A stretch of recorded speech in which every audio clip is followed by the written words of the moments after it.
अस्सलामुअलैकुम जी नाज़रीन। कल लाहौर दे विच एक अफसोसनाक वाक़या पेश आया जिहदे विच 3 पुलिस वाले जिहड़े ने बेचारे शहीद कर दिते गए। उहदी की वजह बनी? वो कौन सी बंदे पुलिस वालियां दे नाल उन्हां दी किहड़ी ऐसी दुश्मनी सी कि उन्हां शूटरां ने 3 पुलिस एहलकार शहीद कर दिते।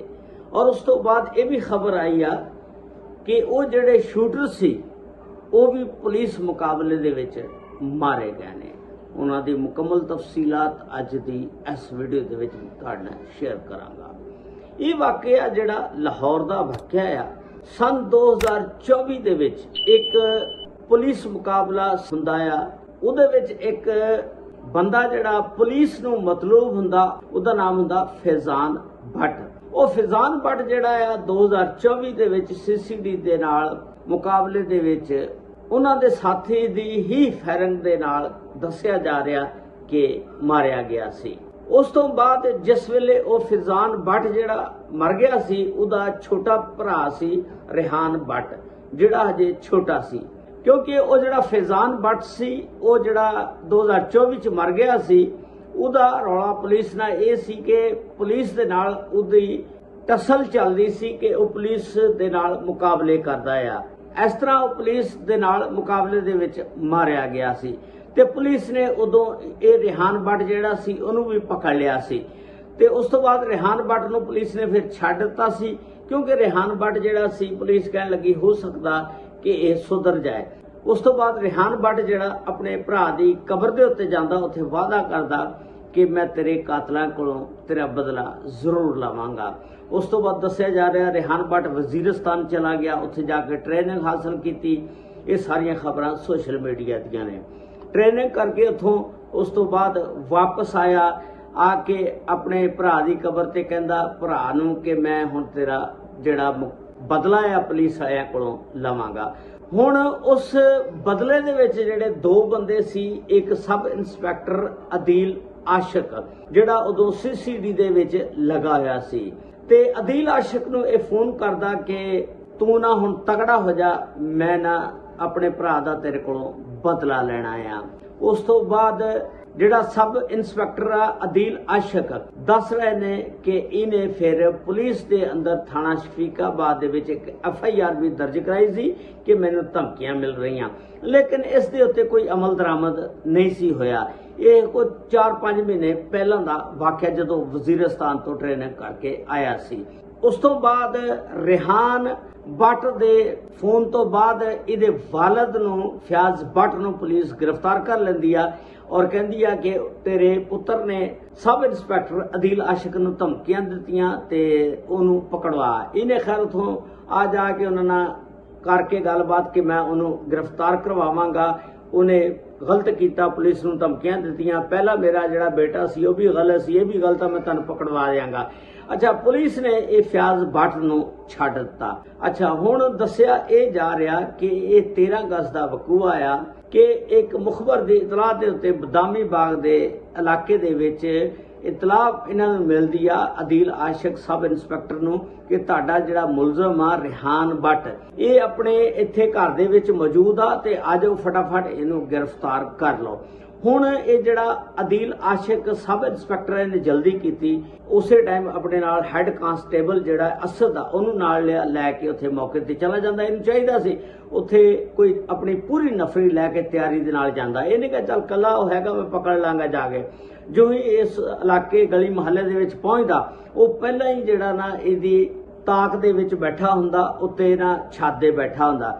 ਇਹ ਜੋ ਹੀ ਘਰ ਦੇ ਦਰਵਾਜ਼ੇ ਦੇ ਅੱਗੇ ਜਾ ਕੇ ਦਰਵਾਜ਼ਾ ਖੜਕਾਉਂਦੇ ਨੇ, ਉਹ ਤੋਂ ਸ਼ੂਟਰ ਜਿਹੜਾ रेहान भट्ट ਔਰ ਉਹਦਾ ਵਾਲਦ ਵੀ ਦੱਸਿਆ ਜਾ ਰਿਹਾ फयाज भट्ट ਨਾਲ ਸੀ ਔਰ ਇੱਕ ਦੋਸਤ ਸੀ ਉਹਨਾਂ ਦਾ ਉੱਥੇ।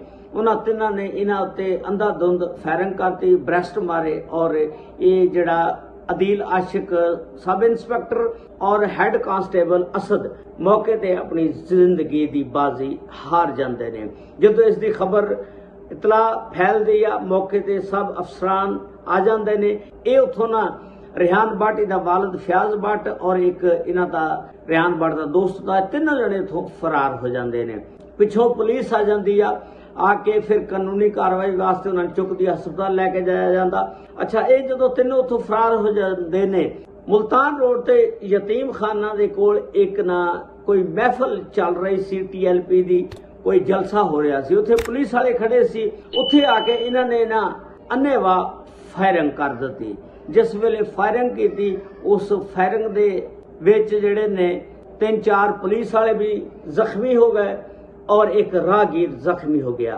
उहदे विच एक पुलिस वाला हारिस सलीम, मोहम्मद आजम, मोहम्मद शफीक और शबान, और एक राहगीर सी जिहड़ा वो भी इस हमले दे विच शदीद जख्मी होया। उस राहगीर का नाम अवैस। इन्हां सारिਆਂ ਨੂੰ चुक के दिया पुलिस, चुक के हस्पताल लैके जाती, उत्थे इलाज मुआलजा कराया जाता। उस तो बाद दस्सिया जाता कि जिहड़ा हारिस सलीम आ पुलिस वाला, वो भी शहीद हो जाता, अल्लाह नूं प्यारा हो जाता। उस तो बाद पुलिस जिहड़ी आ एक वायरलेस चलाती आ सारे लाहौर दे विच कि जिथे भी तुहानूं कोई बंदा मशकूक नजर आंदा, जिहड़ा तुहानूं समझ आंदी है कि साडे ते हमला कर दिंदा, बजाय इस दे तुहाडे ते हमला कर दवे, तुसीं उहदे ते हमला करके उन्होंने शूट कर दिओ।